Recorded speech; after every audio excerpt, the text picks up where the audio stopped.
The current focus of Sri Lanka's vaccine drive is now on people aged between 20 to 29 and children over the age of 12 with comorbidities. In just a few weeks, over 60% of vaccination with one dose in the 20 to 29 year age group has been achieved. This comes at the heels of 98% full immunization of the country's total population of over 30s. Head of the National Operations Centre for the Prevention of COVID-19, Army Commander General Shavindra Silva says that in some districts 80 to 90% of people between 20 to 29 years of age have been partially vaccinated. In some other districts, that percentage is 75. As for child vaccinations, the first phase is still underway. The inoculation of children between 12 and 20 years of age with comorbidities hasn't seen complications, as no incidents of adverse side effects have been reported so far. However, it is not to say that there hasn't been side effects. Fever, redness and pain at the site of the jab have been common, and since that's the case, health experts urge parents to get their children vaccinated when the opportunity arises. The government as well as the Ministry of Health has decided to vaccinate adolescents and young people from 19 to 17 to be started with and move down to 16 years. The Advisory Committee on Communicable Diseases has given their approval to give the vaccine to this. That will be started as a pilot project on 15th of this month in the Colombo Educational Zone with the collaboration of Ministry of Health and Ministry of Education. And after that, on 21st of this month, the vaccination program will be rolled out all over the country to vaccinate children and adolescents and young people from 19 years to downwards. Professor Rajendra Jit went on to explain the vaccine dosage that will be given to school children.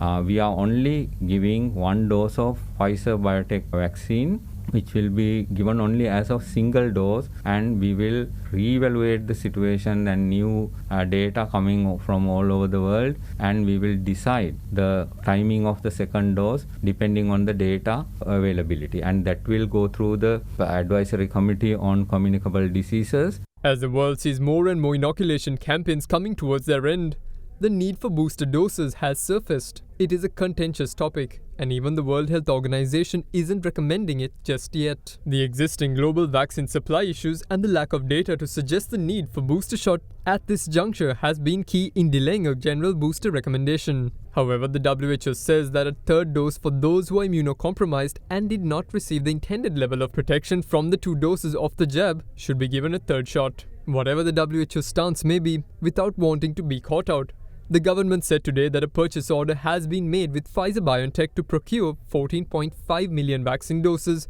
for the administration of the booster doses in Sri Lanka. මේ ලැබෙන එන්නත් අපි බලාපොරොත්තු වෙනවා ආරම්භයේදී විශේෂයෙන්ම වෙනත් රෝගාබාධ වලින් පෙළෙන විශේෂයෙන්ම නිදන්ගත රෝග වලින් පෙළෙන වැඩිහිටියන්ට තුන්වෙනි මාත්‍රාව ලබා දෙන්න. ඒ වගේම ඉදිරි පෙළ සෞඛ්‍ය සේවකයන්ට තුන්වෙනි මාත්‍රාව ලබා දෙන්න, ආරක්ෂක අංශවල අයට තුන්වෙනි මාත්‍රාව ලබා දෙන්න. ඒ වගේම එන්නත් ලැබෙන අනුපිළිවෙල අනුව ක්‍රමානුකූලව අවුරුදු 20ට වැඩි සියලුම දෙනාට Pfizer තුන්වෙනි මාත්‍රාව හැටියට ඉදිරි කාලයේදී ලබා දෙන්න අප සැලසුම් කරලා තියෙනවා. Meanwhile, Sri Lanka is now fully vaccinated over 55% of the country's total population with the 2 primary doses against COVID-19.